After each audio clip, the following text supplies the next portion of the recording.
Welcome, graduates. Yes, thank you. Today is officially graduation day. Amazing.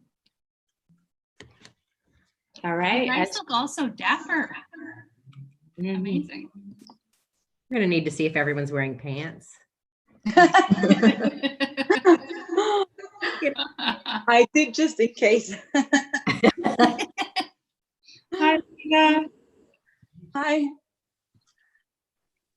So as you all trickle in, as you all get ready, go ahead and have your oaths out and ready next to you. But for your convenience, I'll also be copying and pasting it into the chat feature so that you can go ahead and read it when the judge arrives. And we will get started shortly.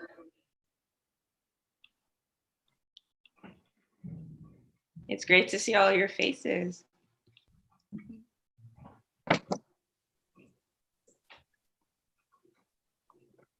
All right. So welcome to graduation. And I just am really, really excited to do this process and really excited about all the work that you'll be doing. I want to get started by telling you a little bit about the agenda, what to look forward to during this graduation, this CASA May 2020 graduation. So how we're going to do is we're going to start with Wendy Julian, the CEO. She's going to speak with you all. Then we're going to get a thank you from Lynn Gabriel. She's the Director of Volunteer Services. Then we're going to have Angela Daughtry, the Manager of Outreach and Recruitment. It's going to be speaking to you all. And Marie Carpenter, she's the Director of Development. And she's going to get a chance to speak to you all and connect with you and tell you about what's happening with development. And we'll have our Judge Zeidler. Judge Zeidler is going to be introducing all of you, and you'll be able to read the oaths at that point. So the oaths that you have out and the ones that I'll be copying and pasting, you'll be able to read it along with him. And then he's going to prompt you. But for the most part, you'll have that handy until it's time. And then right after the judge, you'll get a chance to see Megan Maddock again. She's the Chief Program Officer at CASA. And then right after, you'll get a chance to meet your advocate supervisors and get to know about your case, and you'll get a chance to connect to them and be able to go into separate breakout rooms. I know many of us have practiced going into those, and we'll be able to do that then. So I want to give a chance to also introduce Kayla. Kayla's my colleague. Go ahead, Kayla. Hi, everybody. Welcome to graduation. I'm very excited to welcome all of you here. Just a couple words before we get started. For one, just thank you for being so flexible with being able to transfer to and virtual training from the in-person format. I know it's really different with the way things are right now, but just thank you so much for all your flexibility with that. And just thank you for being an amazing class as well. You'll learn that the CASA experience is going to be challenging, rewarding, and all the things in between, but I'm very excited for all of you to start your journey and put you into the care of your advocate supervisor. Hopefully I see some of you when we're all back in the office, whenever that is, but in the meantime, I'm always here too. Some things too also for tech-wise for the next couple hours or hour and a half. For one, you'll notice that everybody is muted. You can unmute yourself, but please only unmute yourself if you're going to ask questions, like to the judge, and when you're saying your oaths as well. Otherwise, if you could just stay on mute so we can minimize the background sound. For the oaths, like Taina mentioned, she'll be putting the wording into the chat so you can read along, but you're also going to be repeating after the judge, so you have a couple ways to follow along. If you're having any tech issues during the graduation, just private chat me. I have my name is Kayla/tech for those of you who don't know me. And that's just how you'll do the tech when you're having issues. Thank you, Kayla. All right, now that we're all situated, I also wanted to share a couple of thoughts before I introduce the CASA CEO. I think it really takes a special person to really process during this whole pandemic, during COVID-19, to channel the frustration, channel the confusion that's been happening to helping another, to helping a young person who really needs your help, who's gone through trauma. So I really, really appreciate all the time and effort that you've put into this work. And I'm really excited to see what you do and hear about all of your work. So without further ado, I'd like to introduce Wendy Julian, the CEO of CASA. Hi, everybody. It's really nice to be here today with you all. I am so thankful for what you've done, and I want to echo what Taina said, that this is not an easy time to do anything, much less than to contribute your time and effort to helping others. And it's a wonderful statement to your dedication to making our community a better place.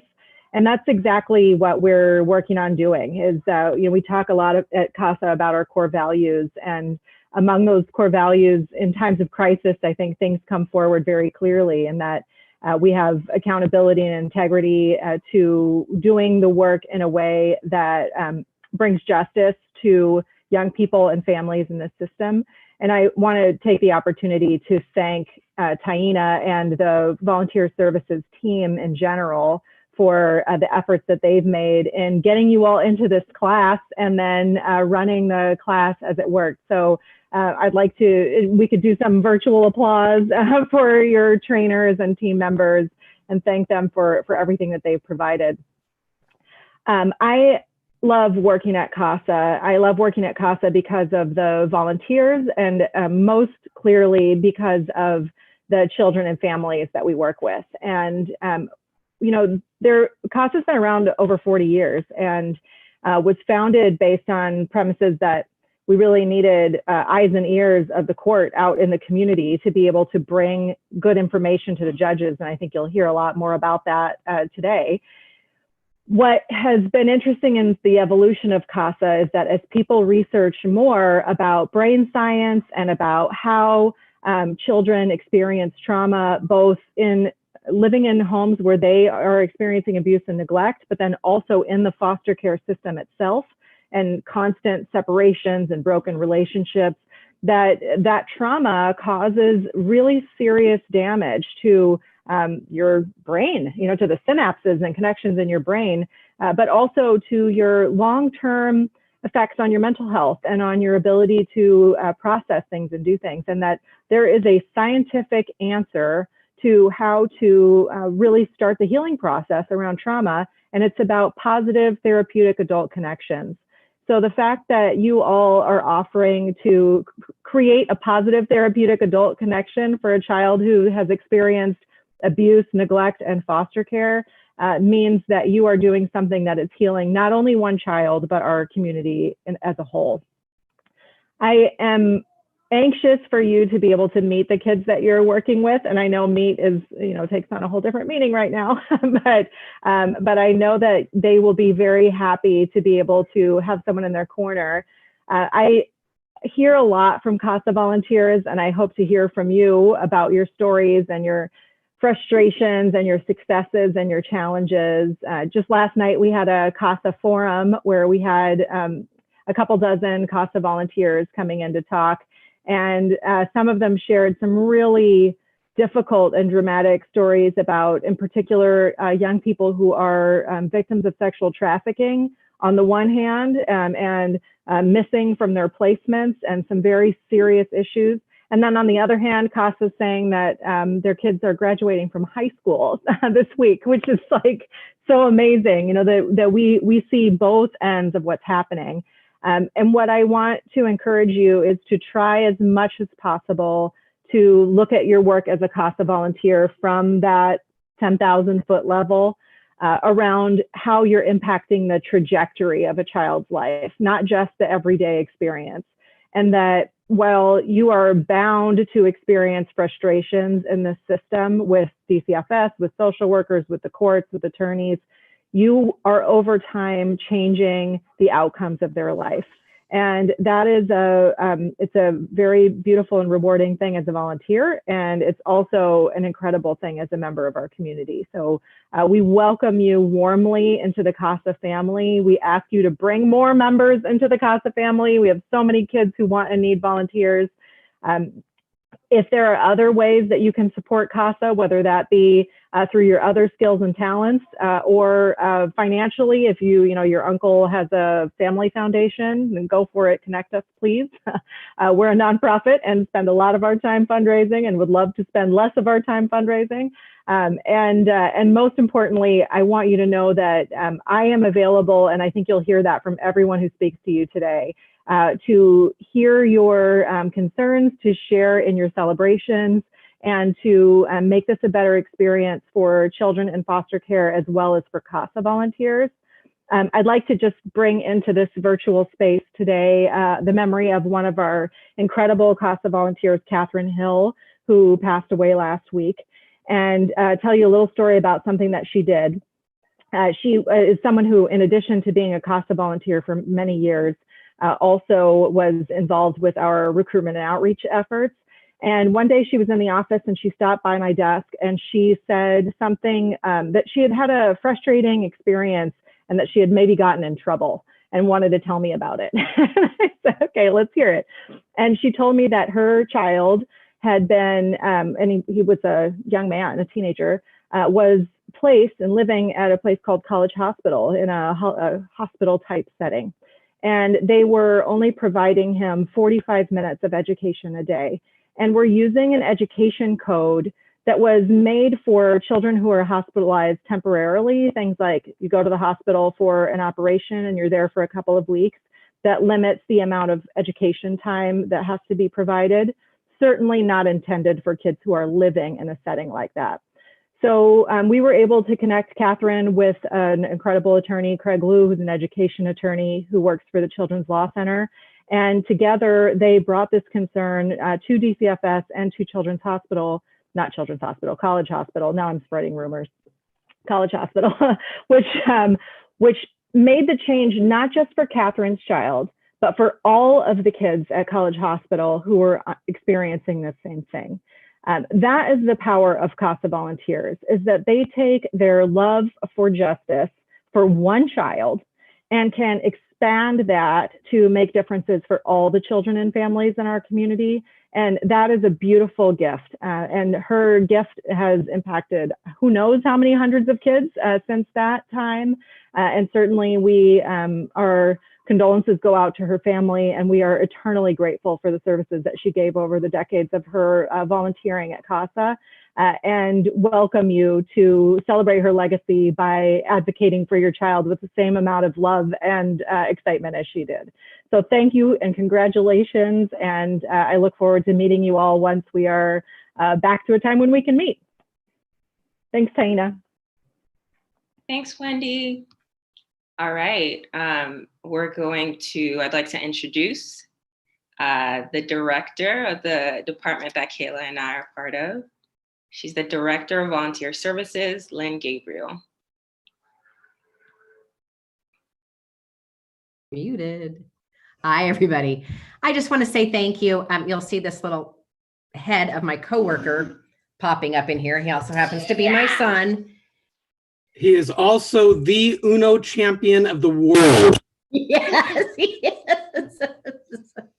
He is. And I know that because I've lost so many Uno games. Hi.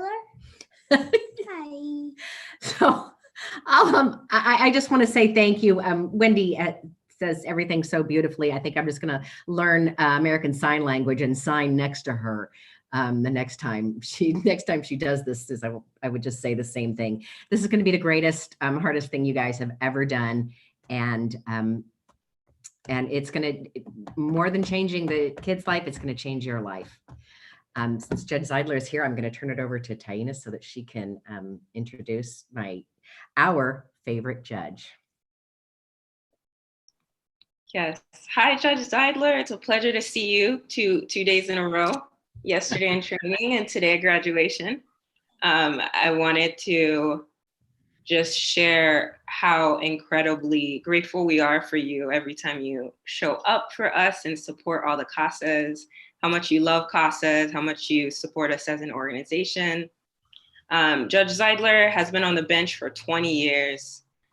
He just has a lot to share and to impart every time he shows up. So I'd like to give you a chance to jump in, Judge Zeidler. Thank you for being here. Thank you. Hi, everyone. You've made it. You made it through your remote CASA training. And I really appreciate you sticking through with your commitment to CASA during this period, especially because it is a trying time for so many of us. I can tell you personally, I go visit my parents about once or twice a week, and we socially distance while I drop off food, even though my dad keeps saying they don't need anything. And it's an interesting period in all of our lives. And you're coming in to CASA and the dependency court system at a very important time, because I'm sure there are kids waitlisted for CASAs right now where they're waiting for new CASAs to assign to the cases. Many of our cases where the case would have been in court in March or April or May or June or July to see how a kid is doing, how their parents are doing, whether they can go home yet. We won't be hearing until August or September. Cases where kids are already in a permanent plan, we won't be hearing until January. So having that extra set of eyes and ears that CASAs provide is really crucial for the kids who have been referred for CASAs and the kids who you're hopefully going to be looking into the needs of and helping the court and the social workers and attorneys identify those needs. Right now in the court, we are only through June 22nd doing detention hearings, just that very first court hearing of whether the child needs to be removed on an emergency or not, or what conditions need to be in place for a child to remain with the parents. And other than that, the only other things we're doing are things that are considered essential functions, emergency issues, mostly restraining orders, but also if there's an emergency issue regarding medical or psychotropic, psychiatric needs for kids, those as well. So, and then starting June 22nd for 2 months, the only thing we add to that is some of our trials at the jurisdiction stage as to whether the allegations are true or not, and whether to declare the child to be a dependent of the court. It's not even until late August that we start even reviewing, doing our 6-month reviews, which are going to be now, some of those will be almost a year out from the original hearing date that it was supposed to take place. So that's kind of where we're at. You will not be coming to court probably for a while, which is one less thing for you to be doing. But our court proceedings, some of them will be remote, some of them will be in person, and we are working our best to get through this. The other thing that's in place that's been really great is that the attorneys have the ability to, on some of these cases that have been put over, reach some agreement on what should happen. And I know that I've already had 3 cases where the attorneys where the 6-month or the 12-month review got put over to August or September, but the social worker actually did the report, recommended sending the child home to a parent from a foster home or a relative placement. And we were able to do all of that by electronic, with the attorneys all agreeing, submitting it to me and me signing off on it. I have a number of cases that we've been able to close where the kids are with the parents and the parents have done everything asked of them. I even had 3 cases where the social workers were in agreement with dismissing the allegations and the parents voluntarily agreeing to services, that we've been able to dismiss the petitions on those cases. So part of that is a way to, I don't want to say weed out, but weed out some of these cases that have been continued and put off. So when we come back, we don't have as much of a backlog and we don't have as much that we're dealing with. As CASAs, you are going to be dealing with a million issues, whether it's education, developmental issues of children, medical issues, placement issues. Is the child receiving the appropriate services in order for them to be safe and healthy and working towards permanence? Many of you will be working with kids who are 16 and up, who are needing help to make sure that they're prepared for independent living down the line. So that being said, you've gone through your training. I don't know what speakers and what you've had. Do any of you have any questions before we get to the swearing in? Please feel free to unmute yourself or to make use of the chat if you have any questions. Your Honor, this is Guy Taylor. How you doing? Good. I have one question. You've obviously spent a lot of time interacting with CASAs, and we're all about to become newly minted CASAs going into the system for the first time. What do you recommend we do or focus on to be as efficient and as effective as possible in the role? Most of the time, a CASA is being appointed because of a specific issue that needs to be looked at, whether it's education or medical or whatever. But as you start to speak to the child and the caretaker and the teacher or the therapist or the doctor, you might identify other issues that also need to be addressed. So part of it is making sure that you are reaching out to people who can provide valuable information regarding the child. Number two is avoiding letting your own biases and morals creep into it and replace the statutory scheme laid out by the legislature. It might be great the child's in a 5-bedroom house with a swimming pool and a dog, but you have a parent who's done what they were supposed to do, who no longer poses a risk to that child. And you have to sometimes put aside what you think would be really great for this child and instead look at where we are as a system that's had the government interfere with the parents' right to raise their children. Writing the report, CASA reports are really great. DCFS reports are really lengthy and convoluted. You'll read social workers' reports with lots of repetition, the same section literally pasted in 2 or 3 different sections of the report, whereas the CASA report is laid out in a really simple format. Here's what has been going on. Here's who I interviewed and talked to. And here is what I'm recommending in terms of orders the court make to meet the needs of this child. So that is really big, is making sure that you are actually giving specific recommendations for what orders the court can make. You know, ordering the social worker to enroll the child in this, ordering the child to be referred for that is really, really crucial and helpful. Any other questions? Thank you. Please remember to unmute. I have a question. Please. Hi, my name is Rebecca. So my question essentially is a 2-parter.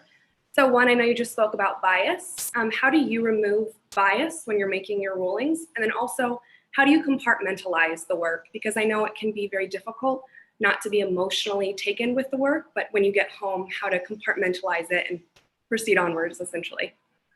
The first one, we do a lot of anti-bias training for judges. When a judge or commissioner first takes the bench and they go to statewide training for 1 week, implicit bias, hidden bias, social cognition is actually strewn throughout the entire week. It used to be that it was just the first 2.5 days, and then we revised the curriculum to make it go throughout the week. So, and then we have ongoing trainings on bias. One judge just did this incredible statewide training where she got other judges to submit 1-minute videos, either about their culture, something you'd like them to know about your culture, something you'd like people to know about your experience. And she did this entire cultural intelligence, anti-bias training using video clips from judges. One of the things that I often teach is turning things around, holding up switch, I want to call switching. It's not switching. I'm totally drawing a blank. But the idea, I've had a domestic violence case, for example, where I was just about to return the child to the victim parent. I was about to release to the parent, and suddenly I stopped and I said, you know, if this parent were a woman, would I be giving her her child back? And I thought about, she had multiple restraining orders, let the perpetrator back in, all of those things. Why am I treating this father differently than I would treat a mother? So one thing we often do is switching the race, the gender, the age, any of those types of things. And would I be doing this differently if the person looked differently or was different? We teach judges to step back and take a minute to question your own values. We teach judges to make their biases concrete. Instead of being colorblind and ignoring what race this family is, actually acknowledging to yourself in your own mind what race they are, and am I treating them differently because of that? There's even a national training that said before the parties step into the courtroom, this was a juvenile training, think about what you're expecting them to look like. And once they walk in, consciously think about whether they do or don't match your expectations and what expectations you had set up for yourself. So there's a whole lot of stuff out there. I highly recommend one book called Blind Spot, which is a, hi Wendy. So Wendy and I actually both were involved in a similar program, me from high school on, and Wendy as a staff member through the National Conference of Christians and Jews that dealt with a lot with implicit bias. So I know when I say Blind Spot, Wendy knows exactly what book I'm talking about. I also was part of the original research group that's published in Blind Spot. Wow. And now I think that my neighbor's niece was actually involved with the writing of the book. It's a very small world. So there's a lot of stuff out there. In terms of your second question, which I just totally blanked on, go for it again, Rebecca. No, yeah, of course. Just compartmentalizing, kind of taking the work emotionally home with you and being able to kind of separate that. Everyone has different coping mechanisms. Some people are very able to compartmentalize and leave the work home, others aren't. We have had judges in our courthouse who after 2 years said, I can't do this. I'm raising my own kids. I go home at night and I can't raise young kids while I'm doing this. And we've had other judges who have spent their entire career in juvenile dependency raising their kids without an issue. So I think everyone just has different coping mechanisms. You know, for me, go to a lot of movies, go out to eat a lot, go to a lot of theater, all those types of things. But it's really about individual coping mechanisms and stress reduction. When we teach the juvenile dependency course for new juvenile court judges in San Francisco statewide, we every break end up doing stretching and or yoga when we come back to give them some thoughts about things they could be doing to break up their day on the bench or at the end of the day or in the morning, and other things to help them. Thank you. I don't want to keep you. I don't want to keep you here forever. What else, Rebecca? Any other questions? Oh, that was it. So let me tell you, Tayyin is so sick of these. Let me tell you a couple of examples of some things, experiences I've had with CASAs. And not all cases are going to be like this. A lot of your cases are just going to be about a simple education issue or maybe a simple placement issue. But I use these examples because they're the ones that that stick with you. I had one case where the little infant toddler named Daughtry had, and the reason I say his name and discuss this case is because there have been newspaper articles about him. And the reason I'm pointing that out is because you're about to take an oath about confidentiality. Daughtry had been severely physically abused, and he had not a lot of upper body strength, and it was questionable whether he'd ever be able to walk again. And his second CASA, Jan Miller, got on the case and went to every hospital meeting about Daughtry. She ended up being the one who, at some point, DCFS found a potential adoptive mother in Illinois. And for every medical meeting, she would make sure either she was on speakerphone or use her own cell phone to have the foster mother participate in these medical meetings. She came out for a visit with Daughtry. And the CASA was the one who identified a gait trainer, an assisted walking device that he could get to help him with his mobility. She was the one who figured out how to get it, the funding mechanisms, all of that. Eventually Daughtry went to Illinois. When we did the adoption and Lynn was there, we did the adoption by Skype. And in their house in Illinois, there were Dodger banners up all over the house. I always say it was Dodger Day in Illinois. A couple of years later, when Dodger was around 11, his CASA, Jan, showed me a photo of him with leg braces on walking a Tommy Hilfiger runway in New York. And last year, Jan and I FaceTimed him. He now plays sled hockey, where he sits in a sled and plays ice hockey. He showed me jerseys he had gotten from 2 of the members of the U.S. Paralympic hockey team. That was one case where a CASA made such a major difference in this child's life. Jan passed away. The reason we were FaceTiming, I was visiting Jan. She had cancer and passed away a few months ago. The other case is a case where we don't have a lot of kids. We don't want kids in group homes, and especially younger children. And this case was a 9-year-old, mild autism, anger issues in a group home in a congregate care setting. And the CASA got on the case. She had only had daughters, not sons. I think it turns out she had been the editor of Teen Magazine. And she went to visit him for the first time, and she found out he liked bugs. So she took a couple of bug books to give him, bonded with him. She would, every hearing, ask for 1 million orders. She was obnoxious. And there was one order she asked for that I always made. And that was that DCFS ensured that he was transported to his Boy Scout meetings. And he got moved from group home to group home. And no matter how far he was moved, I ordered that he be transported to his Boy Scout meetings. It turned out the CASA was the one who got him involved in Boy Scouts, because she knew that he needed something structured in his life. Eventually, one of the Boy Scout moms took an interest in him, and the CASA got her approved for visits. The CASA got her approved for transportation. Eventually, the CASA got her approved for placement. He went to live with her for a couple of years. She got relocated to Alameda County, and her husband and sons were staying down here, so he went back into group homes. When he was about 16, he moved back in with her in Alameda County. His Eagle Scout project was making 8 wooden pews from scratch. I think foster grandpa or foster dad helped a lot. 8 wooden pews from scratch for the USS Hornet Aircraft Carrier Museum Chapel in Alameda County. His Eagle Scout ceremony was on the USS Hornet Aircraft Carrier Museum.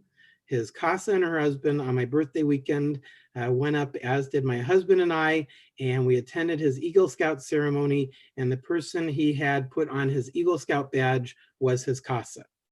At that time, he had been holding down a job for a year at either Bed Bath & Beyond or Home Depot, and eventually ended up in the Sea Scouts. He was a non-minor dependent when he turned 18, and he would still come down every 6 months for his review hearing, and his CASA still attended his review hearings with him until he was 21. So, you know, like I said, not every case is going to be like this, but this is what a difference a CASA can make. And the thing I say is that this is the one volunteer opportunity. I won't say the only one. I mean, big brothers, big sisters, there are others where a CASA is having a chance to make the difference in the life of one child at a time. So that being said, I think we're coming to the oath. I will be right back. You will still hear me.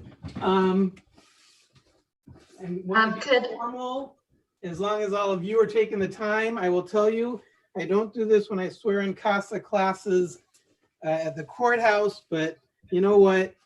You guys are special. So here you go. Okay, I'm coming back. Okay, you got me in full robe and everything. Before we do the oaths, could all staff members please turn off their cameras so that way the trainees' cameras can move forward? Thank you. I like that. So here's what we're going to do. I'm going to have you all unmute yourselves. At some point, I'm going to say, state your name, and you're going to say I and your name. You do not need to look at the sheet because I go very slowly. I have taken oaths many times, and you have no idea. You do not have to try and say, I will well and faithfully. But that is like the worst thing of ever being sworn into elected office, is trying to say, I will well. So unmute yourselves.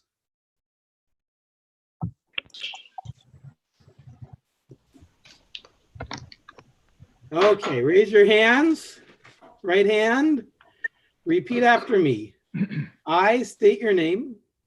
I, Carrie Christine Hockley, Do hereby swear hereby swear that I will truly I will truly and faithfully and faithfully perform the duties perform the duties of court-appointed special advocate of court-appointed special advocate on all cases in on all all cases to which I am appointed. to which I am appointed. That I will do so I will Do so according to law according to law law and the policies and the policies policies of CASA of Los Angeles, CASA of Los Angeles, and that I will always act that I will always act in the best interests in the best interest of the child or children elder children for whom I am appointed. for whom I am appointed. Mazel tov. Consider yourself sworn in. The mazel tov is only because I have the skirball behind me. Actually, as long as I still have the skirball behind me, I should have thought of this since we are dealing with the children. There you go, Noah's Ark instead. Noah's Ark from the skirball. You can take your foster kid to the skirball to see Noah's Ark. So next, as court-appointed volunteers, you will have access to dependency court legal files and proceedings. As you know, these files and dependency court proceedings are confidential. You are charged with the responsibility of upholding the confidentiality of these cases. You are not to discuss these cases nor reveal the identity of these children with any persons other than those individuals who are rightly involved in the case. This would include those court personnel, social workers, family members, attorneys, or other professionals assigned to the case. So raise your right hands again. You can unmute yourselves if you want to. I can read lips. Repeat after me. I do solemnly swear I solemnly swear to uphold to the confidentiality,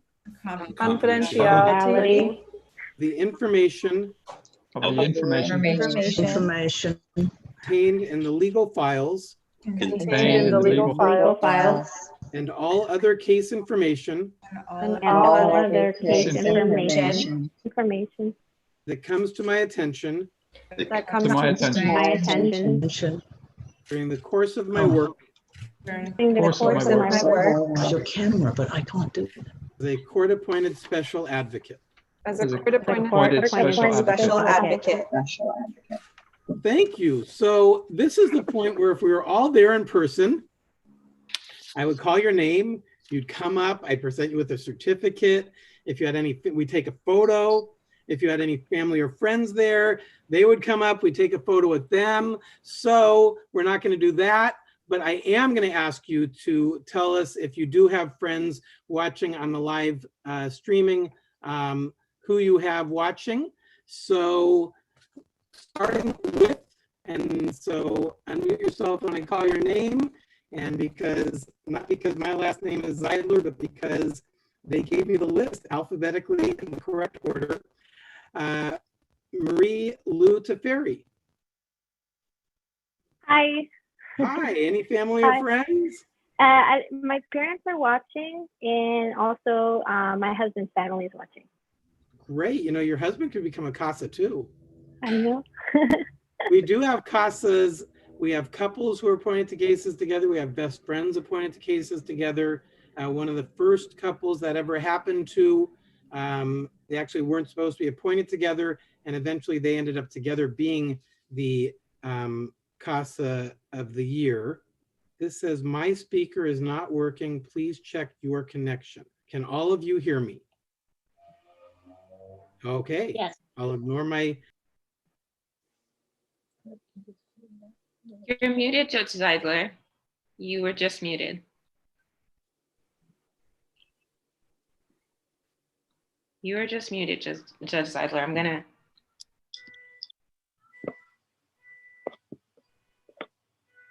Reach out to you. All right.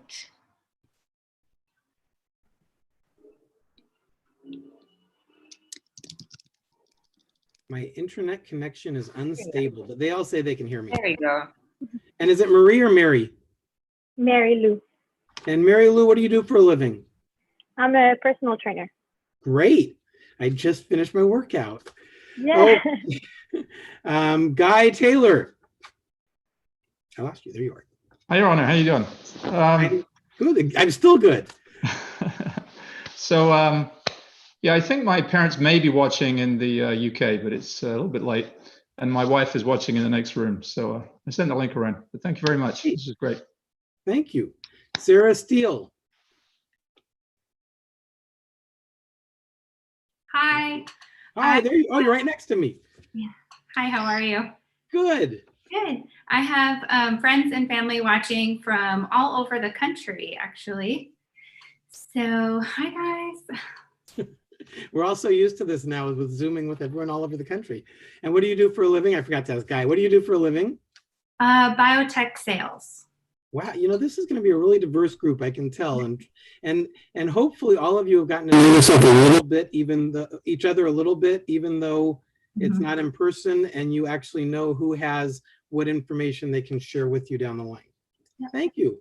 Thank you. Catherine Spears.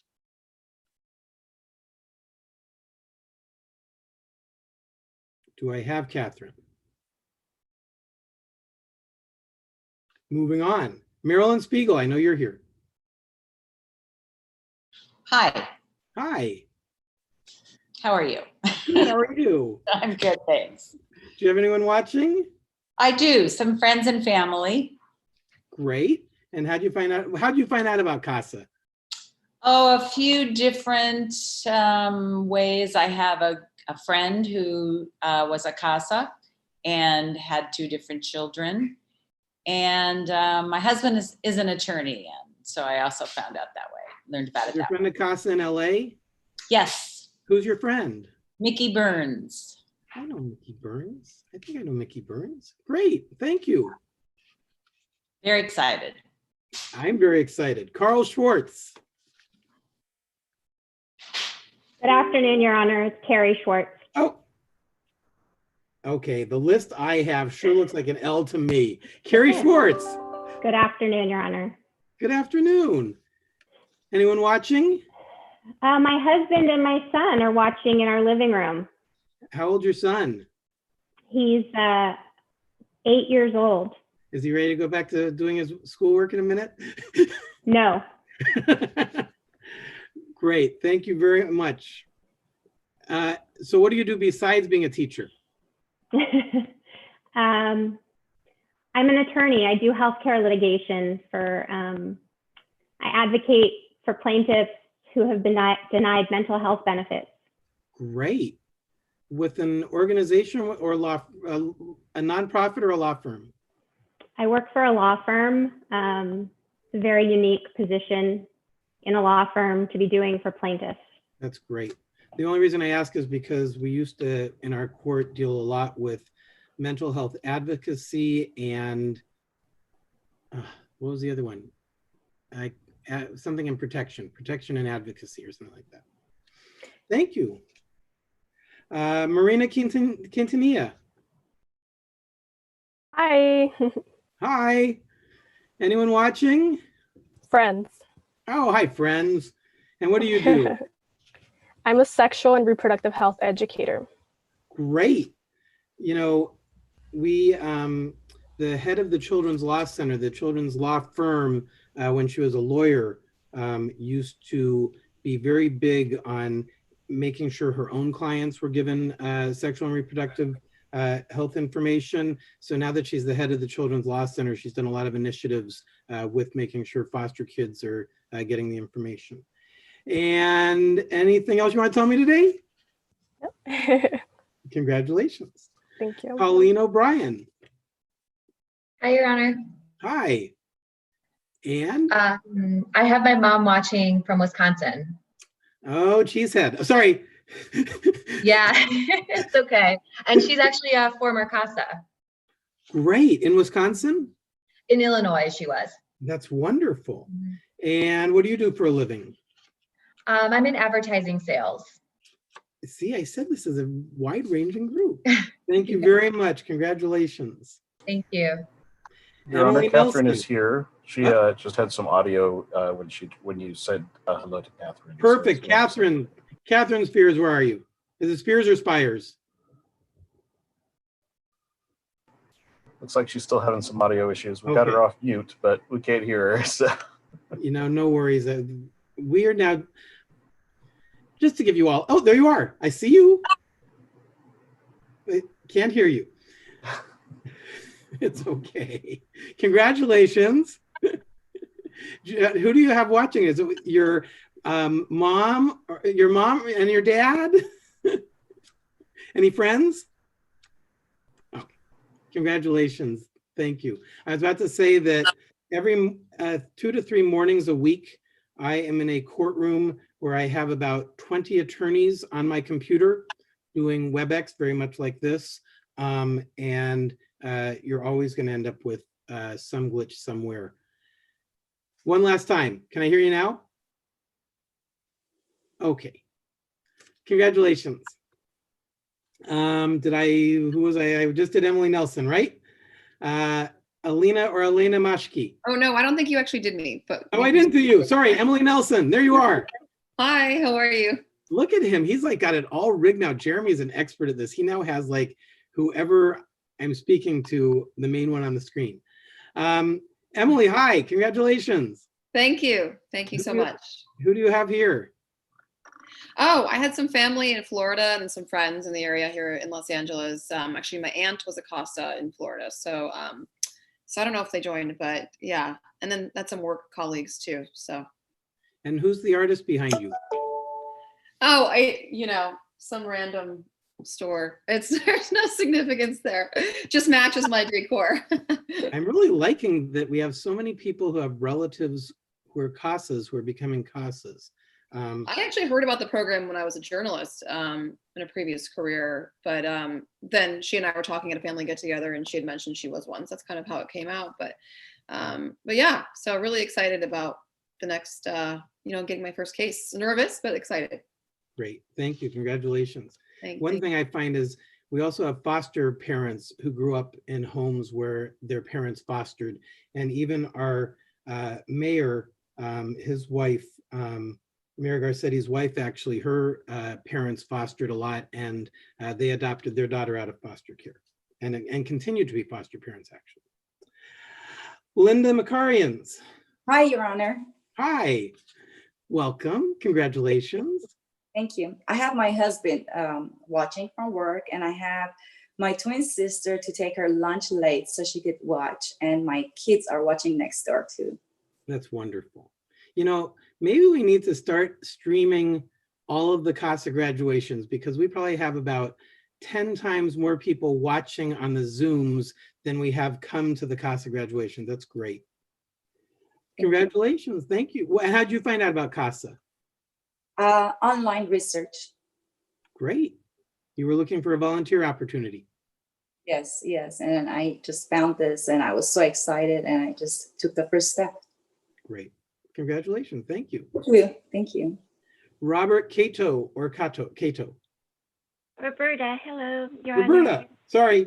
And it even said Roberta on that one. Hi, Roberta. Hello. You're in your office. I am in my office. I actually didn't tell anyone about this, so because I'm at work, don't tell anyone. And what do you do? Oh, I'm a pediatric pulmonologist. Wow. Great. Okay, everyone else in the class, If you need any medical information, you have a classmate. Congratulations. Thank you very much. And thank you for the work you're doing, I'm sure. Isa or Isa Hopkins? Isa. Isa, hi. Congratulations. Thank you. I invited one person, I don't know if they are watching or not, but a coworker and friend who served as an AmeriCorps member with CASA in Kentucky, and the conversation with them is what prompted me to actually take the step to do this thing that I'd heard about previously. So That's great. You know, CASA in LA in the last couple of years, I wasn't aware of them before, but I know at least in the last couple of years have started having AmeriCorps volunteers, and that's great. And what do you do for a living? I am a writer, and then I have a day job in the regular times at the Griffith Observatory. So if anybody needs a free activity to take your CASA child to, So great. It's really great. And if you have a plug-in car, you get like a mile or two back on your way down the hill. Congratulations. Thank you. Thank you. Max Hockley.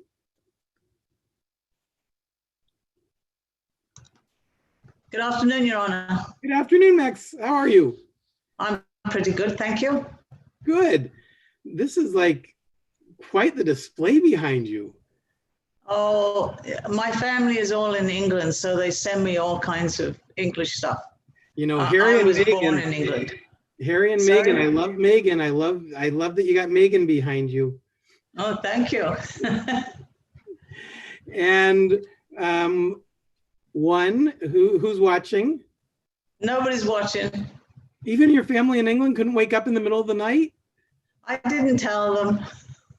And what do you do for a living? I'm actually retired. Great. From? And not doing too much right now because my volunteer stuff is ground to a halt. So, but looking forward to doing the CASA because I can at least do something with that while we're still on lockdown. Perfect. Thank you very much. Congratulations. Thank you. Brenda Gutierrez. Hi, hello. I have my nephew in the room with me. He's Oh, 6. He's 6? He's 6. Wow, first grade? You're in first grade, Evan? Yes. And how'd you find out about CASA? I had a friend post on his Facebook about the CASA program, and a lot of other friends of ours talked about them being in the foster care system and having an experience with CASA. So it really got me interested. That is wonderful. You know, meeting people who have been in the foster care system can definitely change your life. Actually, the courtroom, when I'm in court now 3 days a week, and I have those 20 attorneys on the screen from 4 different courtrooms, one of those attorneys was actually a foster child in my courtroom. And of all 20 attorneys, she's the best one in front of me every morning. Congratulations, thank you. Next, Jerry or Gary Grossman?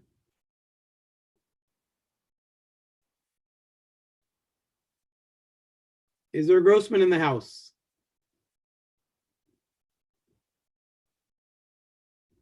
Jeremy, am I moving to the next one? He was just on mute. I think we got him now. Here he is. Hi, Your Honor. Hi there. Congratulations. Well, thank you very much. And my partner is watching this. Great. And are you an educator or a psychiatrist? Well, I'm a marriage family therapist, and I train therapists for their licensing exams and also provide continuing education. See, at first I saw the GED book behind you, but then I saw the DSM, and I finally got down to family therapy as you were speaking. Congratulations. Oh, thank you very much. And I look forward to seeing all of you in person one day. Thank you. Rebecca Goodman Hovsepian. Hi, Your Honor. Hello again. Hi. Hi again. Hi. Who do you have? My husband is in the other room with our dog watching. I see him behind you. He is one of them. In the Yeah. photo. Yeah. And I also have a friend watching. Great. And what do you do for a living? I do operations for startup companies remotely, so from home.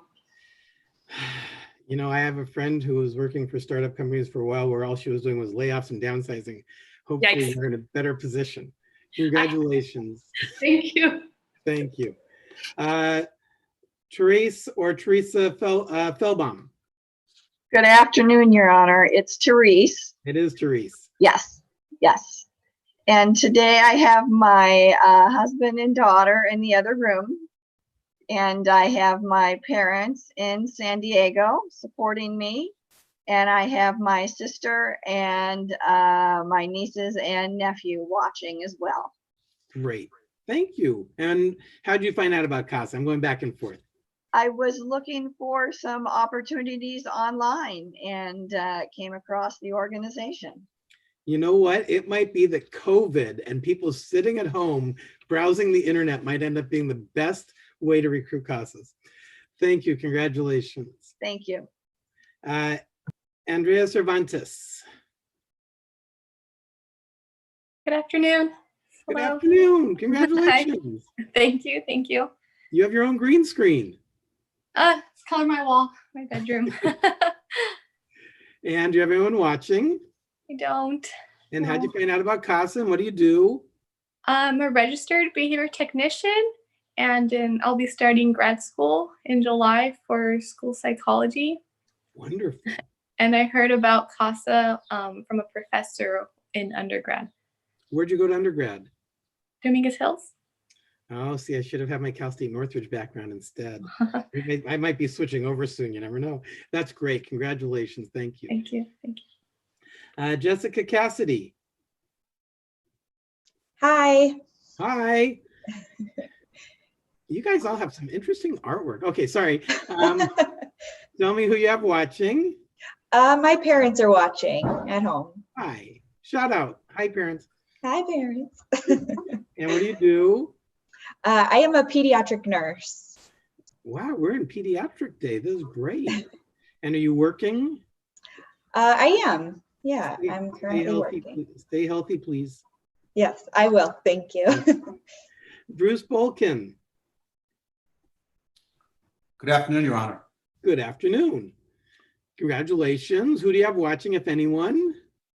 My wife is watching, I think, from the pool. My court reporter is hanging out at the pool every day. And what do you do for a living? Oh, you froze on me. There you are. You're back. What do you do for a living? I'm a business executive and attorney. And did you only dress up for the CASA graduation, or did you also dress up for work? No, I dressed up for this, for you. I'm impressed. You all look really good today. The tie and the coat threw me off. Congratulations. Thank you very much. Thank you. Zena Blair. Hello. Hello. Good Congratulations. afternoon. Thank Good you. Good afternoon. Do you have anyone watching? Yes, my mother's watching, my sister, my partner and dog in the other room, and several really close supportive friends. That's great. You know, there's going to be at least 5 friends watching this who hopefully will end up signing up for CASA after this. I hope so. I hope so. And what do you do? I work in social services at a nonprofit. Can I ask which one? The People Concern. So Great. yeah, we help people find housing, mental health services. Wonderful. And who did the wonderful painting behind you? That's by John Valdez. That's really great. Thank you. Little angle I get. Congratulations. Thank you very much. Thank you. I also have one who isn't on my list, Rich, whose last name I don't know. Where's Rich?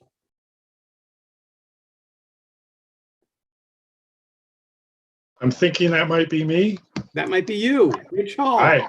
Congratulations. Hello, Your Honor. Hello. Thank you. I'm actually not becoming a CASA yet, although it sure is tempting. I went through the training because we're in pre-production on a video about CASA to get more people to become CASAs. Great. Wonderful. do you work with, oh, I just blanked on her name, the one who did the annual fundraiser CASA Gala?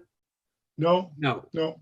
Okay. No, although my production partner and I were in your courtroom observing a few months ago, and you run a great show. Thank you for doing what you do, sir. Thank you. I'm very lucky. I have the best job in the world.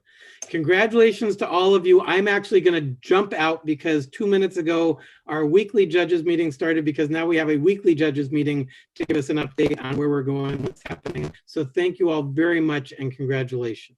Thank you, Judge Seidler. Thank you, Judge Seidler. Thank you, Benjamin. Thank you, Judge Seidler. For a great meeting. Congratulations, everyone. You're officially CASAs.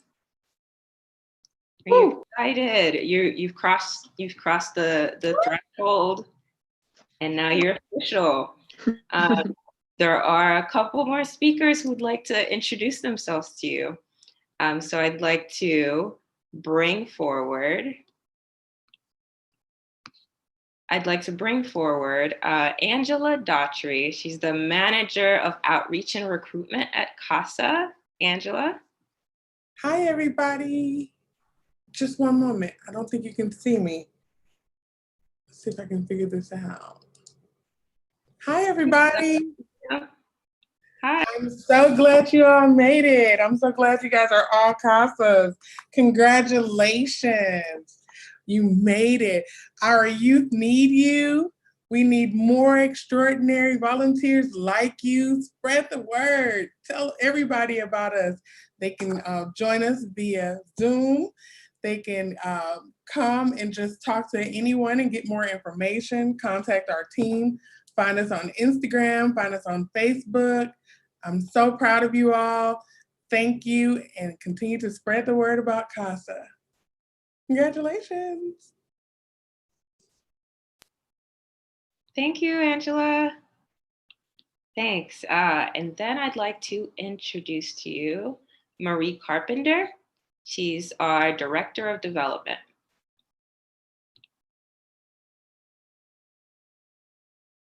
Marie, are you with us? There you are. Hi. I mute myself. Okay. Okay. Hi, everyone.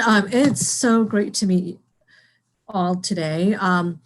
My name is Marie, and I am the Director of Development. My team and I, we manage all the fundraising and marketing efforts for CASA. So we are a nonprofit organization, and we receive funding from individuals and foundations, businesses, and lots of civic groups. And all our donations are to support our advocacy work, and also to help us grow and serve more children in the foster care system. So today I ask, if you have the means and would like to make a donation in honor of graduation, I invite you to do so, of course. You know, we know it's extra special when a CASA volunteer makes a donation. It really adds so much more to what you're already giving as a volunteer. So we are grateful for you no matter what. So what I want to ask you is that, you know, when you're out in the community, if you could keep an eye out on any funding opportunities for CASA. You know, there are many companies that have matching gift programs. Capital Group is a big one for us. We have a number of volunteers who work there, some board members, and they match the volunteer hours. They also match donation dollars. The other thing is that if you know a foundation where we can apply for a grant and you can, you know, refer us, or if you're connected with any major companies that can sponsor an event, or would like to make a corporate donation, or anyone who wants to make a stock gift, you know, that's, we accept all of that. Another way that we raise money is through third-party partnerships and events. So that's something, you know, where an event is already happening, or a local business is donating a percentage of sales to a charity. So, you know, we have a lot of those partnerships. We have had CASA volunteers who've connected us with lots of different local groups or companies that would do that for us. So for instance, last summer, Mohawk Bend, a restaurant, they make a pizza, a charity pizza every month. So like last year, there was a month where every, you know, 50% of the sales of that particular CASA pizza came to us. So things like that.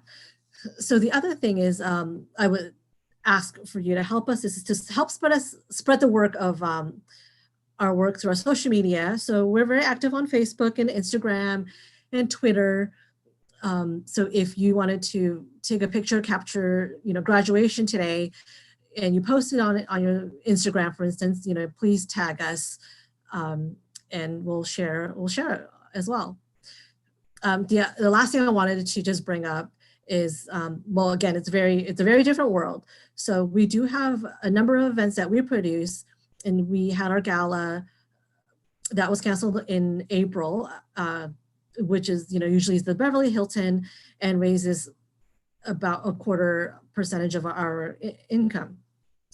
So, you know, we pivoted into a virtual event that was quite successful for what it was, but it's definitely not at what we could have raised, you know, if we really had the event. So another event that we have is a wine and art, and that's a more low-key casual event where, you know, there's sales of art, and there's wine and food.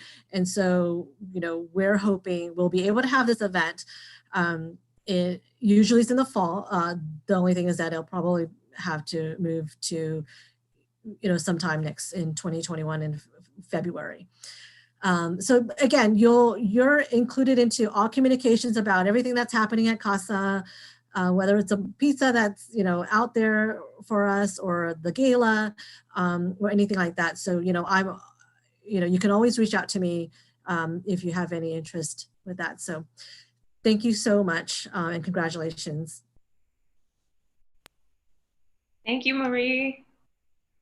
I'd like to also, last but not least, is Megan Maddock.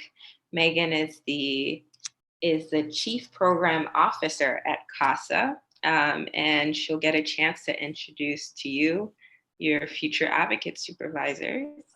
Without further ado, Megan Maddock. Hi, everyone.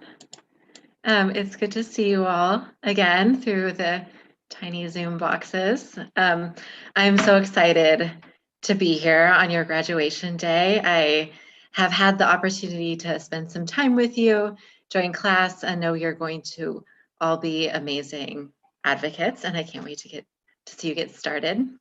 Right before I jumped on this call, I was doing an assessment of a referral for a child. So when we get a referral from the court, we read through the case file and just determine kind of where a CASA might be helpful. And this is a little girl who's 7 years old. She's already had 5 placements and has shared with the social worker that she doesn't have anyone in her life. So just being here and just being there for someone like this little girl is going to make a huge difference. And I'm so thankful for the work that you're going to do and for the work that you've already done with training. And I am really excited to get to introduce you to your supervisors. So they are going to meet with you in the fun breakout rooms, and you'll get a chance to talk to them about what it means to look at a case. And Lynn says you can hear my little 6-year-old neighbor screaming in the background, but he's a joy. You'll get a chance to talk about what it looks like to look at a case, to accept a case, and get officially appointed to the case. I will just put a word out there to be patient with the court side of things. As Judge Zeidler kind of hinted at, things look very different for our court partners, and paperwork is taking a little bit longer than it normally would, but we're working on that, and you'll be appointed, I'm sure, in no time as So there's lots of CASA staff on the call here to support you, but I want to introduce the supervisors. So maybe if you could just unmute yourself and say hi so folks can see you. Hi, We have everyone. Joseph. Yay. Hi. Hi, And then everyone. Katie. Hi. Yay. And then Maggie. Hi, everybody. Yay. And Stephanie. I think Stephanie might not have a camera, but she is here on the phone. Hi, guys. Yay. All right. So Taina is going to say a few other words, and then we're going to break you up and you'll get a chance to meet with your supervisors. But please keep in touch with me, keep in touch with us in general, and I'll put my email in the chat box. So I can't wait to hear how it goes for you all. So congratulations and good luck. I'm very excited. Thank you, Megan. I just wanted to thank, we at CASA wanted to thank everyone who participated in this event. We have 43 people watching on YouTube, all the supporters, all your loved ones, all the people who came to support, to lift you up, rely on them, reach out to them. They're the people that are excited for your new venture and your new role as an advocate, as a CASA. So thank you for everyone watching from around the world. We appreciate you. And we wish you goodbye as everyone transitions, all the trainees, now graduates, transition to meet their advocate supervisors. So thank you. Goodbye, everyone. Congratulations, everybody. Congratulations, everyone.